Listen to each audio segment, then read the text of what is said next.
Hi there, my name is Lindsey Williams and I am an ag teacher at Lebanon. And so what I was asked to do was just talk about the different ways to make your e-learning lessons creative. When I was doing e-learning, I had 98% of my students turning in their work. And I do believe it's because of the creative things that I was asking my students to do. And today I'm going to share those things with you. So the first thing I always take into consideration with my lessons, yeah, I want it to be hands-on. I want the kids to have the ability to do it. But you also got to make sure it's something that the students can do at home or that they more than likely will have access to. And so throughout this video, I'm just going to show you some things that I did, and you can adapt them or steal the ideas and use them in your class. So yeah, let's get started. So let's say you're teaching a lesson on swine meat cuts. Well, a way that you can spice up your lesson is by going to your local hardware store and getting some paint samples, and then just write the body parts on here. Then when it comes time to actually teach your lesson, if you have access to a species, so today since we're doing swine, obviously having a pig handy would be great for that. And ideally they'd be laying down for this or finding a way just to show it. But so if we were to do this lesson, you'd have the Boston butt, you would show the kids, and then you'd also point out where it's located at. You would do this for multiple different cuts, and then if you want to go in more detail, so like the sirloin chop, you can put that on the loin. So that's just an easy way to spice up your lesson. Let's say you want to teach a flower arrangement lab from home. Well, the way you can do that, or the way I did mine, is I did a video. We talked about secondary focal points, your main focal point, how all the colors go together, how your vase even needs to blend in with your flower arrangement, and so on and so forth. I had my students make a flower arrangement, but they didn't make them with flowers, okay? So what they did is they obviously put their arrangements in here based off of the guidelines that I gave them, and their arrangement had to all go together. It couldn't just be random things shoved in a jar. They also had to explain why they use this. So one that I would use to show them would be like, I had this glass jar, and then I have these cookware sets, and I would just explain to them why I did this and where the focal points were. So I actually have some examples of a few of them that my students did. So this student did it with golf clubs.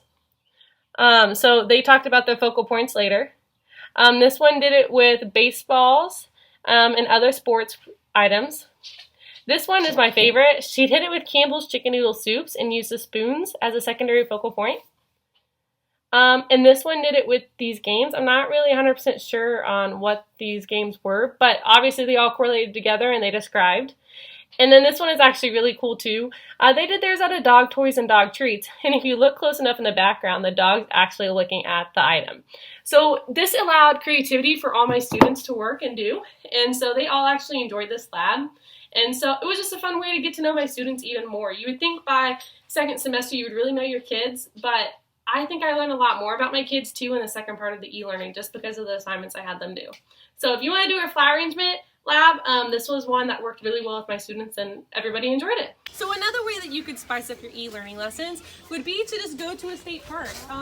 You could do a virtual tour with the students, give them a glimpse of what the parks have to offer. You could talk about aquaculture, erosion, you could point out different types of species of plants, and then also you can just encourage kids to just get out and go to state parks. So you want to teach a water quality lab. Well, there's a way that you can do that. So what I did is I actually brought a microscope home when we were first asked to leave the school. And so I had that easily accessible to me at home. So what I did is I went out to a retention pond, grabbed some water, came back home, and I just put the water samples in the microscope, and then I recorded what I found. And so for example, it is possible to line your microscope up with your camera pretty well to get a photo of what's in there. And sometimes you can get video. So here I got a video. And so I got multiple videos of different things and items and different bugs. And so what I did is I took the video of these on the microscope, and it actually requires a steady hand to do that.